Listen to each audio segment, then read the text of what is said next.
Good morning, everyone, and welcome to another live Quanser user webinar. In this webinar series, we highlight the work of academics around the world that use Quanser solutions and technologies. My name is Michel Levy, and together with my colleague Gemma Wang, we will be your hosts and moderators this morning. Today, we're very excited to have Dr. Michael Frye. Dr. Frye is Professor of Engineering at the University of the Incarnate Word, located in San Antonio, Texas. Dr. Frye is also the Principal Investigator and Director of the Autonomous Vehicles Systems Research Labs and the Gains in Educational of Mathematics and Science for Army Educational Outreach Program. He received a tenure track at UIW in 2007 and has worked in companies such as Continental Airlines, Lockheed Martin, NASA, and Southwest Research Institute. Today, he's going to give us an overview of how he's using the UIW AVS Research Lab for the GEMS AEOP Summer Research Program for both high school and undergraduate students specializing in STEM.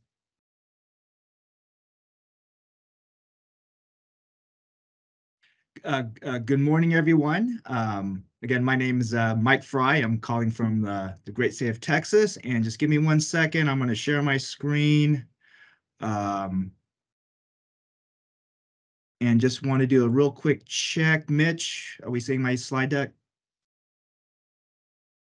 Yep, looks good. Okay, awesome. Okay, well, good morning, everyone.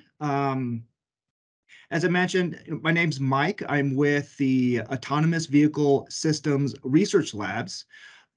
We're with the University Incarnate Word, UIW, and we're out here in San Antonio, Texas.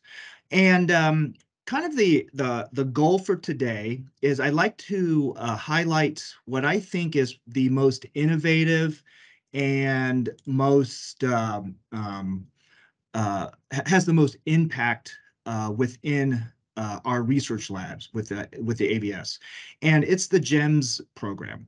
And specifically what I'll be doing today is talking about the GEMS high school AEOP outreach, and kind of the common thread that I want to emphasize as I'm talking today during this webinar is the use of Quanser products.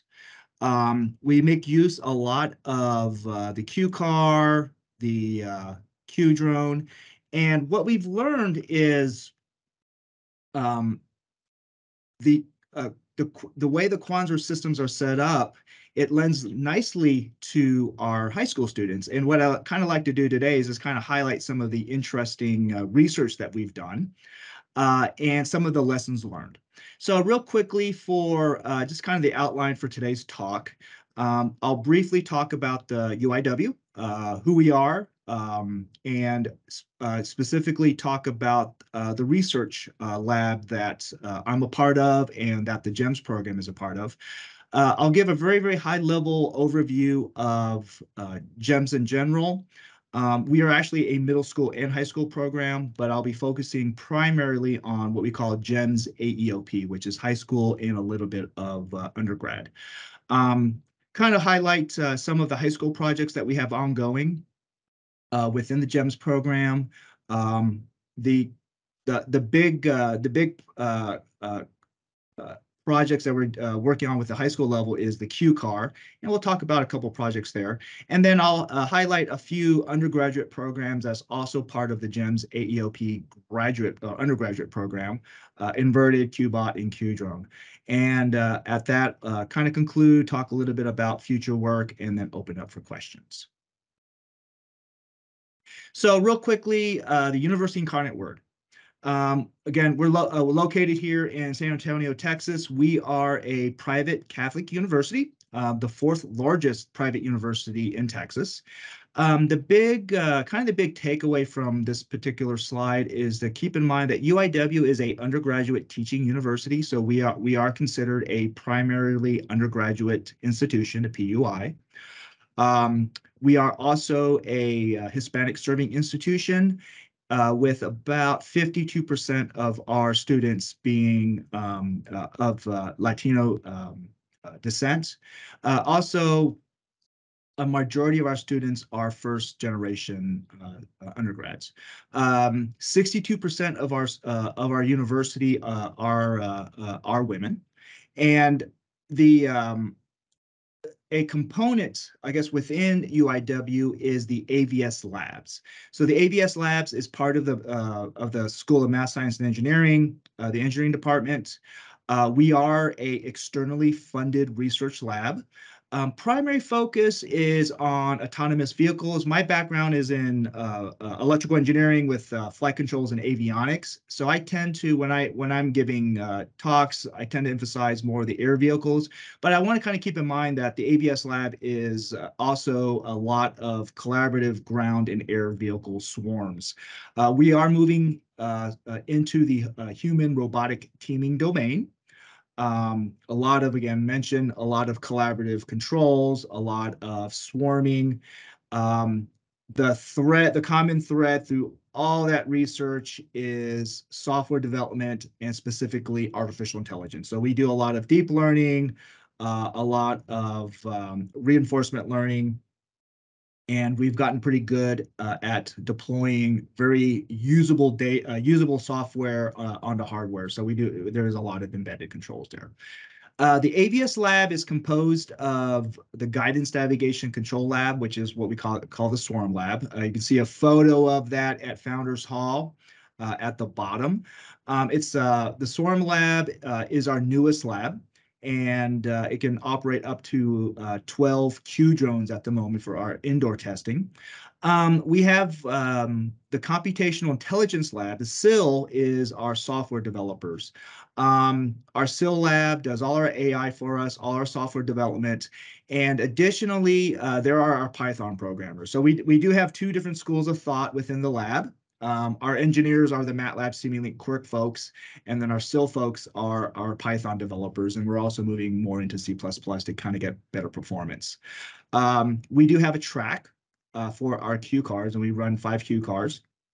The lab's been around since 2014, so we do have an older lab where we primarily run our QBots, and that's the Unmanned Ground Vehicles Lab. And we inherited a new motion capture system from physical therapy, and that's going to be our new gate lab. We'll be doing some robotic gate testing. Quick factoid about the lab: we actually have 3 motion tracking systems. That was never our intent. We have 2 OptiTrack camera systems, and then we have 1 Qualisys system. So we're kind of unique in the fact that we have a lot of different motion capture systems. As I mentioned, the lab came online back in the fall or summer of 2014 with an initial grant from the Air Force Office of Scientific Research. Currently, we are funded by the Department of Navy, ONR, and the Department of the Army with the ARO. We also have a local funder, CPS Energy. That's a power line company. I'm just kind of playing a quick video, and I'm doing that because you'll see there's a pink GEMS banner in the background.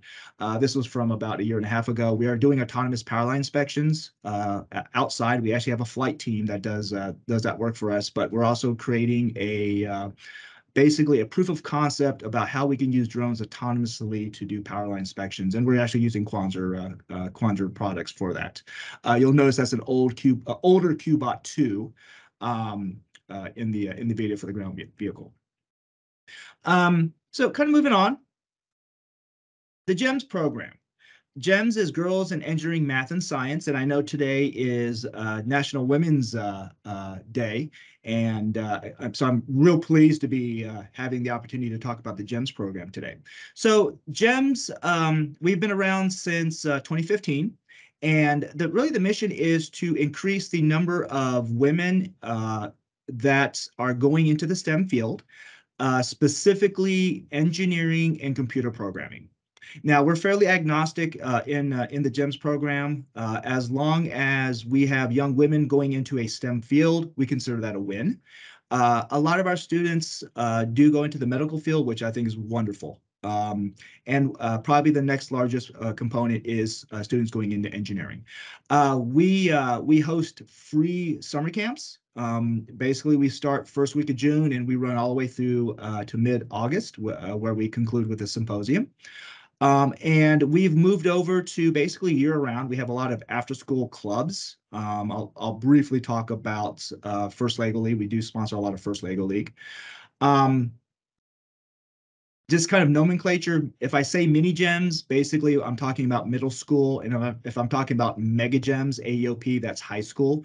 This particular talk will be focused on mega GEMS AEOP, but I want to kind of keep in mind we do have programs starting at the 5th grade level. I have a picture of PG and Pasha here talking with our chair. This was in August of 2017. And I kind of put this photo here just to kind of highlight the very, very close partnership that GEMS has had with Quanser. The lab came online in the summer of 2014 with this Air Force grant, and our first system was the Q-Ball 1. And that's where I met Pasha, and then from there I mentioned, hey, we're gonna Tomas and we're gonna start a 1-week program for middle schoolers. And from there, the rest is history. 2017, 2 years later, we had our first large banquet over in our conference center, and I was tickled pink. PG actually came out and was one of our first keynotes for the conference. So I just want to highlight GEMS has been very, very closely linked with Quanser. Without Quanser's support and encouragement, I don't think GEMS would be where it is today. Specifically for this talk, I'm talking about the mega GEM, so high school. And throwing a lot of acronyms here, the mega GEMS AEOP is the Army Education Outreach Program. So this is a funded program through the Army. Now, it's kind of a bit of a Frankenstein. We actually have 3 different AEOP funders that supports our mega GEMS program. Our primary funder is the 8SAP URAP, and that is funded by the Army Research Office, and they help us with our 11th to 12th graders and undergrads here at UIW. We also have AEOP REAP, which helps us with our juniors and seniors, our 11th to 12th graders. And then we have Unite for our freshmen and sophomore, or our 9th and 10th graders. What I want to keep in mind is the AEOP program, regardless of the funding source, is allowing us the opportunity to hire students for the summer. So this is, we call it a camp, but really what it is an apprenticeship or an internship program. So our Unite students, our 9th graders and 10th graders, they work a month with us, 40-hour weeks within the research lab. We give them research projects. For our 11th and 12th graders, they work with us for 8 weeks. And this, again, these are 40-hour weeks. So for a lot of our students, this is actually their first job. We started this model about 2 years ago. It's been very successful.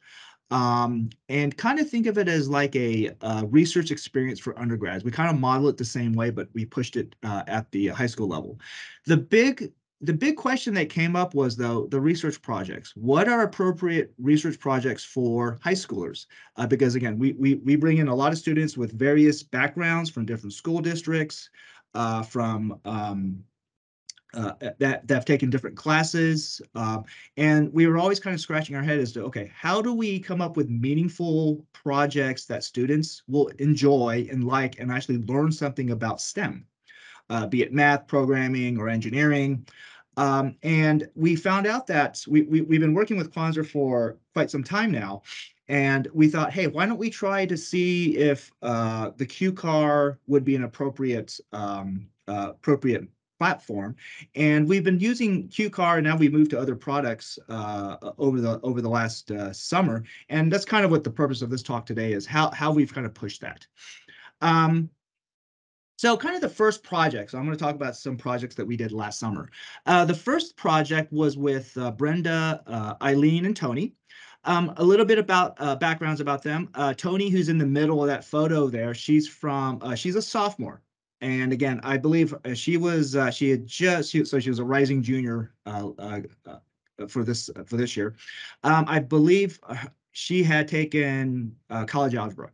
And then we had Brenda and Eileen, they're twins on the outside there. They're juniors, and they had taken pre-calculus. So I kind of keep in mind, they've don't have any programming background. They've never seen MATLAB, Simulink, or Quark, much less the Q-Car. Over the course of 8 weeks, they were able to take the Q-Car, understand how the hardware works, learn how to program in MATLAB, learn how to build blocks using Simulink and Quark. And then I have no idea why, and I have to ask them when they come back next summer, why they picked SLAM. But they were very, very interested in mapping and localization, and they were very successful with using the QCAR to basically map out our lab. And you'll notice there's that you'll see that occupancy map there in the lower left-hand corner. That's basically mapping out the lab. Um, what I kind of want to emphasize is this. Again, I don't know much about SLAM. I was very happy that they picked the topic, and I was very happy that over the course of 8 weeks, they were able to come up with a very sophisticated project. And the Q car allowed itself, because of the ease of use, for them not to get bogged down in how to operate the hardware. They were able to spend more time learning the concepts and then learning to program. And I'm very grateful for that. So we found out that something as sophisticated as SLAM is very, very appropriate for sophomores and junior high school students. You just got to give them some time. And again, bear in mind, this was their first summer with AEOP. And they were able to come in with basically no background, and within the course of 8 weeks come up with a research project and poster that they presented at our symposium with some of their initial work on the mapping side. So they're all three of them are coming back next summer. We're looking forward to them extending what they're doing. It's my understanding that for our future work with them, they're probably going to start putting in a little bit more AI into their project. So we'll see how that goes. And again, looking forward to all three of them coming back next summer. Tanya, and I'm going to actually do a quick shout out to Tanya right now. I don't know if she's online, but if she can maybe turn her camera on if she's online. She's a celebrity for our lab. Um, the Let me see if she's on. Is Tanya, are you out there? Okay, it doesn't look like she's out there. Tanya's been working with us for the last 2 summers. She came on board last year, and she's been very, very integral part actually in terms of some of our research that we've been doing. So in terms of the kind of how we approached Tanya's project, we asked her last year basically to get familiar with Python programming, and then get familiar with deep learning programming concepts. And then she began to work a little bit on the Q car. So we used kind of that first summer, and this was summer 2021, getting familiar with the general concepts. She spent this summer all basically 8 weeks working. Basically, she had her own workstation, her own area, coming up with a line following system. And again, very successful with her research, and she spent most of her time again using deep learning, collecting a lot of data. You'll see up in the upper left-hand corner is her basically is driving, taking data.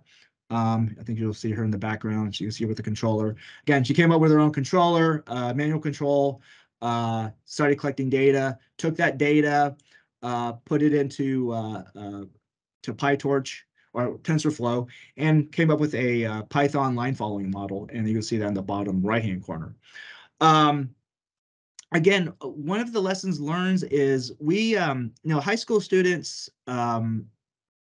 can do some very, very sophisticated AI-like projects using something like the Q car without getting bogged down in the technical theory of stuff.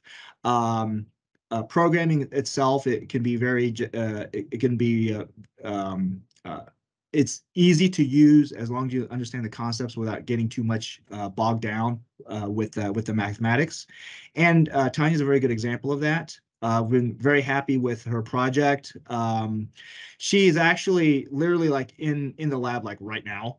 So she's actually doing her senior high school capstone on the Q car. She's graduating this semester, so she'll be finishing up her capstone this May. And what she's doing is parallel parking. So I did ask her to come up with a model using a PID and deep learning to have the Q car basically autonomously parallel park. And hoping and looking forward to seeing that project. So, and again, Tanya's working with us right now this semester. She's in the lab.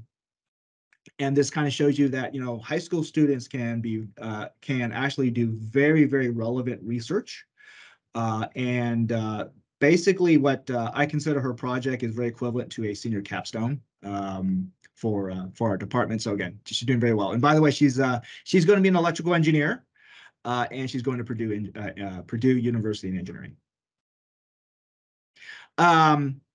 So real quick future work that we're going to be doing next summer is we will be doing some digital twins using the Q card. We did some initial work with our undergrads this summer. We were using a model that Quanser provided. The idea is to connect hardware with a virtual simulation and use it to start developing models, either deep learning or reinforcement. This is an example of a video where we've got the Q car, the real Q car, thinking it's driving around virtually. And we'll use this kind of system for reinforcement learning and deep learning training next summer. Also, additionally, next summer, we're going to be doing some more reinforcement learning with QCAR at the high school level. What we have here is a 3D digital twin in Unity that we've created from using the perspective of the QCAR, and we'll do some reinforcement learning here, and we'll be handing this over to some of our high schoolers. And again, they'll deploy this on hardware externally on the Q card. Kind of shifting over real quickly to our undergraduates, and I just kind of wanted to emphasize how, again, UIW is a PUI, a primary undergraduate institution. It's again, we've learned a lot. I've been at UIW for quite some time now. That given the proper training resources, undergraduate students can do research that's very, very comparable to a graduate student. We have gotten compliments from the DoD, from external funders that have come over for site visits. They think most of our students, or they think all our students, are PhD students. And again, that just kind of is a shout out to the quality of work that an undergrad can do, and the sophisticated work that an undergrad can do, given the right training and the right resources. And Ethan is a good example of that. Ethan was with us last summer. He was part of the LSAMP program with San Antonio College, and he was a freshman, a first-year community college student. He just had his core classes, and I believe he just finished college algebra. And he came into lab, no background in engineering or programming, and basically over the course of 9 weeks, he taught himself MATLAB programming, Simulink programming, Quirk programming, how to work on the inverted pendulum, and then do reinforcement learning. Very, very impressive young man. To the left is our double inverted. I'm not crazy about this video because we have learned that reinforcement learning on real hardware is very aggressive. And we actually lost an encoder and a couple other pieces during the training of the RL of this, but we got it working. And then this is an example of RL for the inverted. Ethan did a wonderful job on that. He worked a lot of weekends. He would come in after training and just to check on the results. Bottom picture there, he had a poster. Dr. Lawston is in the white dress. She's the president of St. Philip's. And again, she was just floored with how sophisticated his research was. He transferred to Texas Tech from SAC, and originally he was a mechanical engineer, but I found out a few weeks ago he just transferred to electrical engineering. So you're noticing a common thread. We have a lot of electrical engineers, and I'm very happy with Ethan because he went into controls. He said specifically because of this inverted pendulum project, he just fell in love with controls. So we're looking forward to the great things that he'll be doing over the course of the next few years at Tech. Next slide is Patricio from Monterey Tech. He's also another example of students coming in with not much background on the hardware, the Quirk products or the Quanser products, and doing some very amazing work for us. Patricio came in last fall in October. He is from Monterey Tech, from Monterrey, Mexico. He was with us for about 8 weeks. And he has spent the summer with his 3 advisors at Monterey Tech working on basically using a journal article that his advisors had written, and taking that MPC algorithm and deploying it on our equipment in the lab. And I kind of like this sequence because this kind of highlights the way we do things in the lab. Patricio came in. He had a pretty extensive MATLAB experience, but very little Simulink and obviously no Quark, and he had never worked Quanser products. He had come in within the first week. He had RL working on 3DOF, and this is Patricio in the background illustrating that. What he did then was took the model of his MPC, model predictive control model, and then put it onto the QDrone. And this video here is in December. Basically, what we're trying to do is just stability and control on the QDrone using the MPC. And this is about a 5-second prediction horizon. And this was just for fun. There's Travis with a leaf blower. I wanted to know how robust that controller was.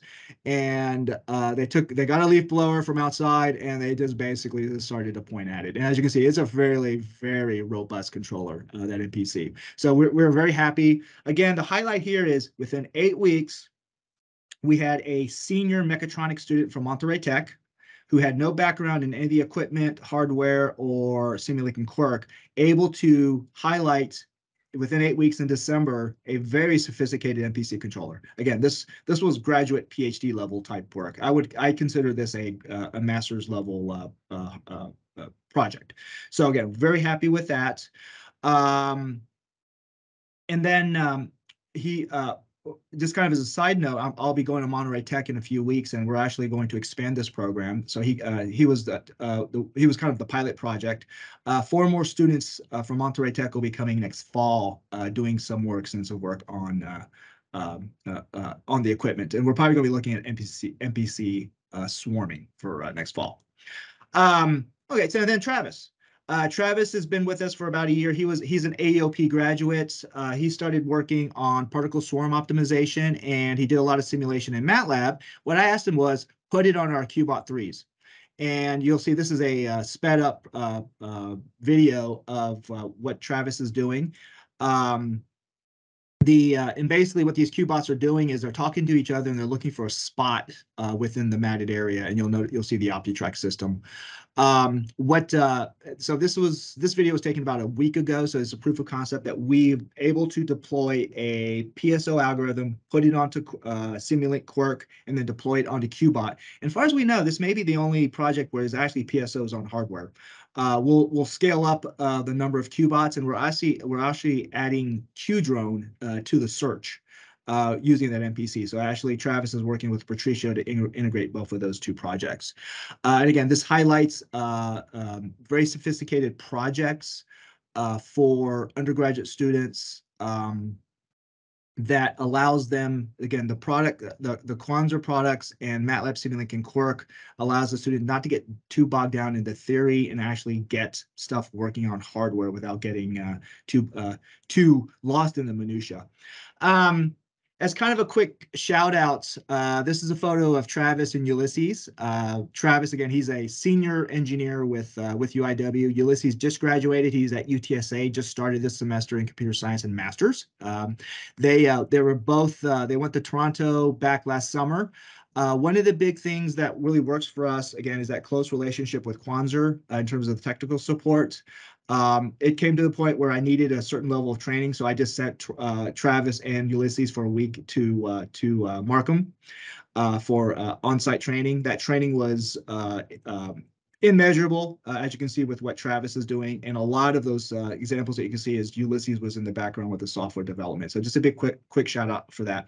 Also, just kind of that global immersion. I like the fact that I'm able to send students from San Antonio all the way over to Canada, and just kind of get them out of Texas and see a different part of North America. So that's appreciate that. And the training is immeasurable. Our students are in contact with tech support with Quanser. That helps us kind of figure out some of our technical issues. And again, we don't get bogged down in the hardware. We can keep working on our research. Kind of wrapping up. we always have a summer symposium every conclusion of every summer camp.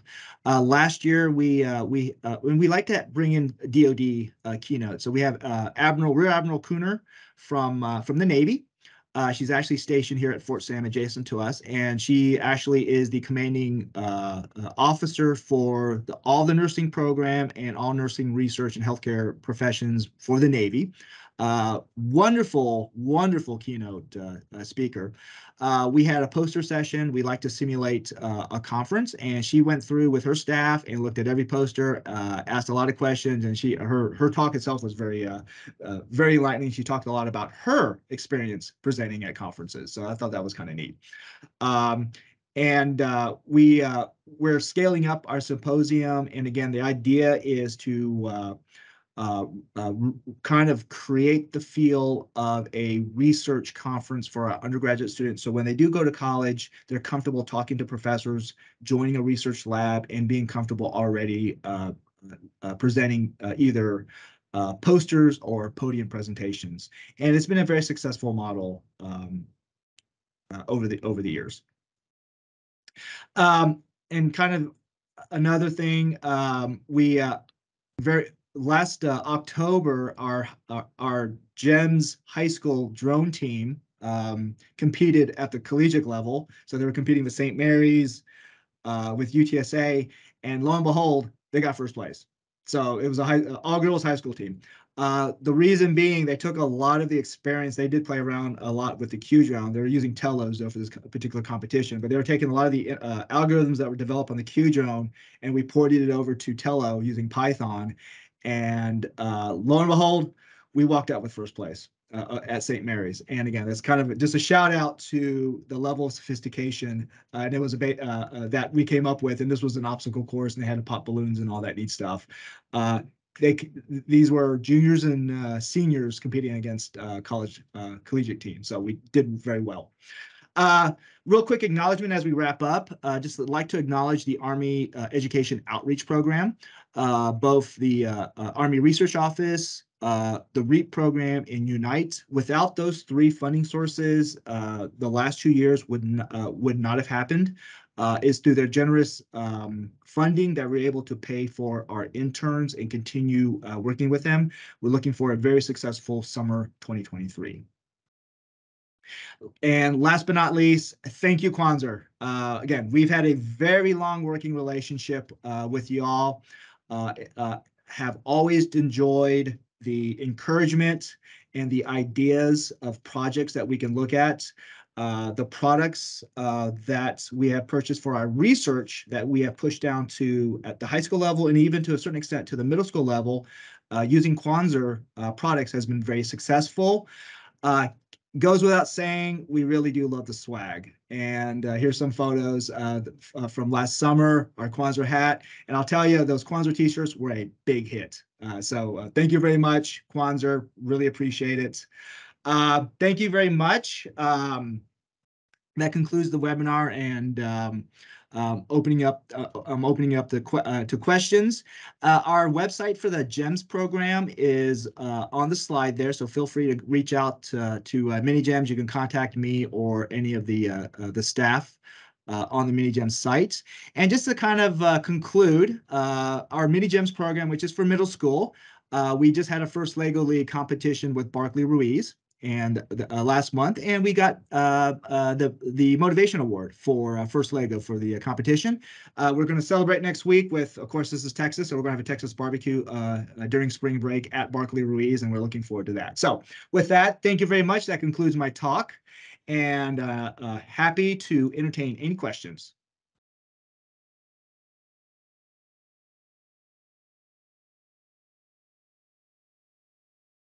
Thanks a lot, Dr. Frye. That was a great presentation. I really enjoyed that.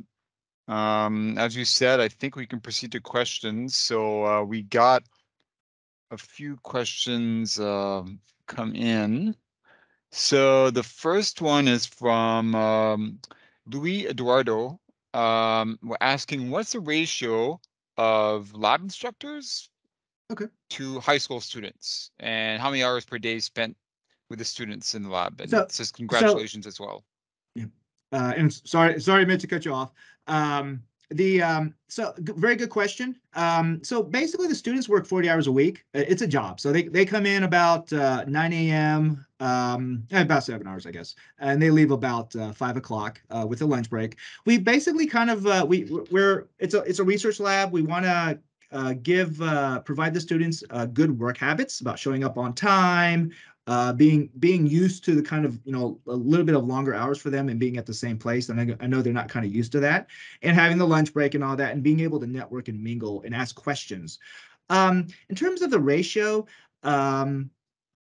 it's I would think maybe 3 to 1, so 3 students to 1 instructor. And by instructor, by the way, that's undergraduate students. We really do believe in peer mentoring. So when a student does have a question, they're usually going to an undergraduate student, one of our engineers or one of our STEM employees. Um, if it gets too technical and I need to get involved answering a specific question, I do, but I like to keep it kind of at the peer level. But I would think it's about 3 to 1.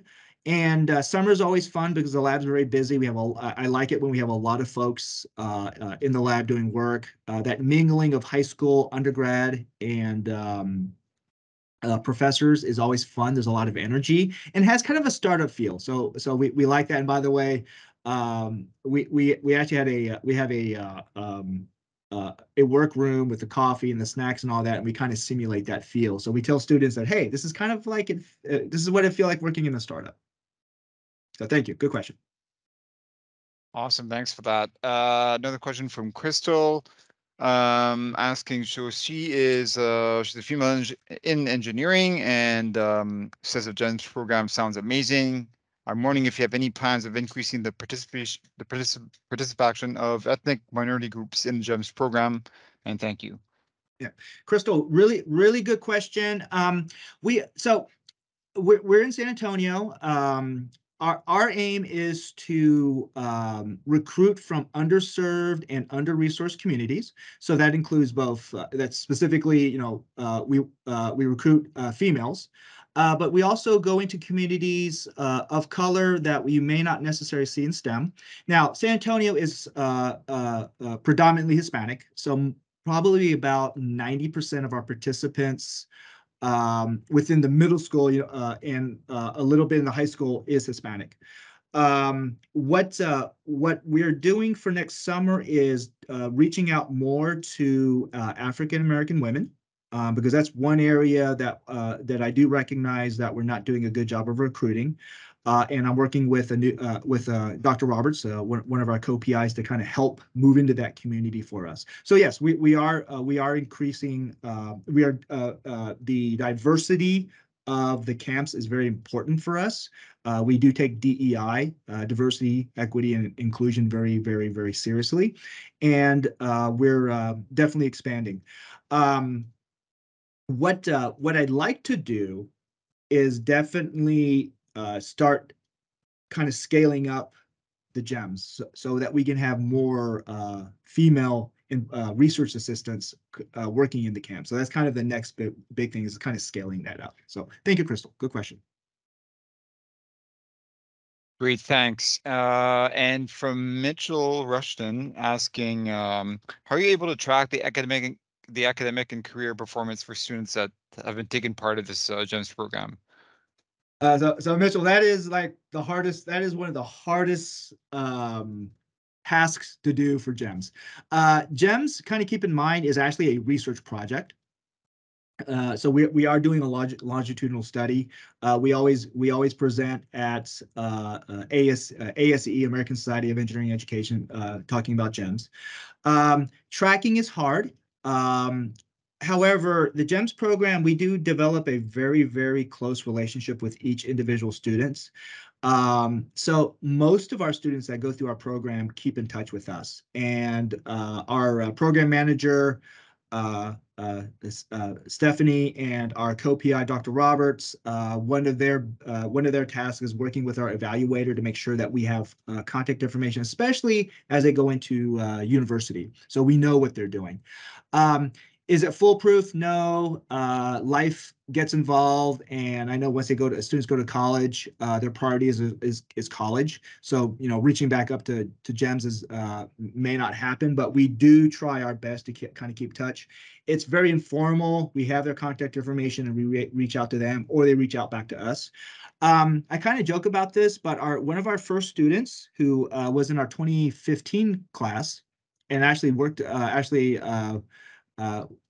worked on some of the Quanser stuff, went to MIT. And I had always joked, like, maybe 15, 20 years from now, we'll have someone going in MIT. We basically, within 5 years, had our first MIT student. And actually, we've already had two. So very proud of the program.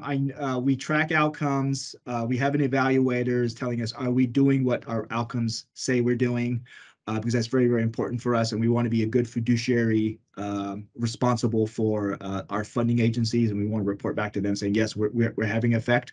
And overall, we know GEMS works. Probably like every other outreach program, we need to do a better job of tracking.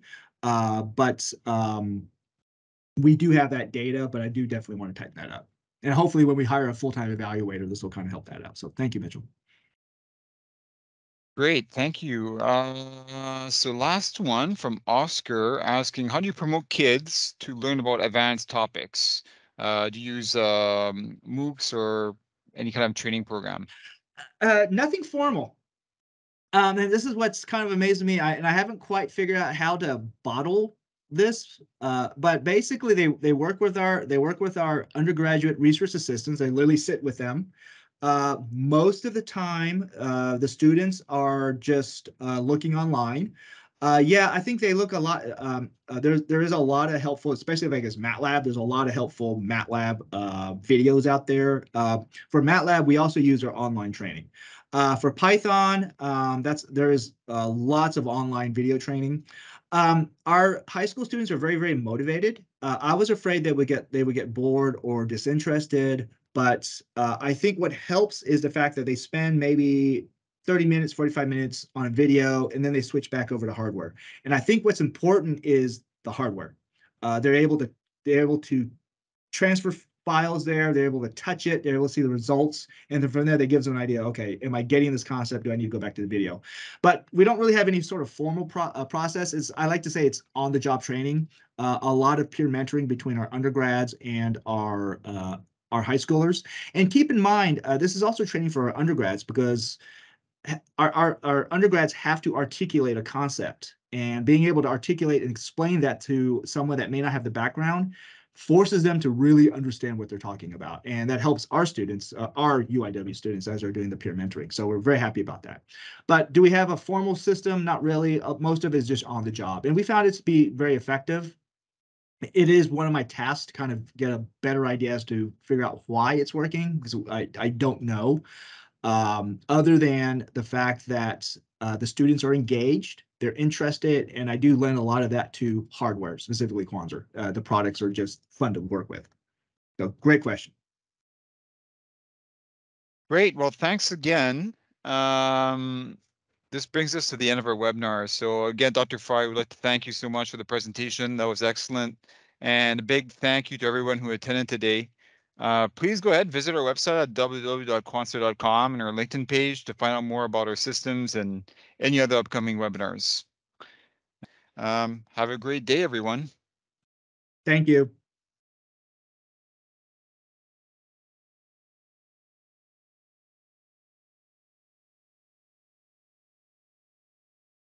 Hey, and Oscar, if you're still there, yes, we're always we're interested in we're probably looking at Mexico, but definitely we may be moving GEM stuff south, but we'll see about that. But yeah, it's always an option.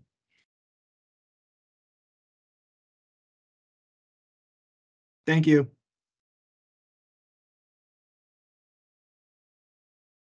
Thank you so much. Thank you. Thanks, everybody.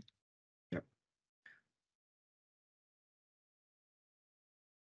Mitch and Gemma, thank you very much. It was a lot of fun. Thank you, No, everyone. thank you so much. That was great. Yeah. Excellent. Okay. See y'all. Y'all have a good day. You too.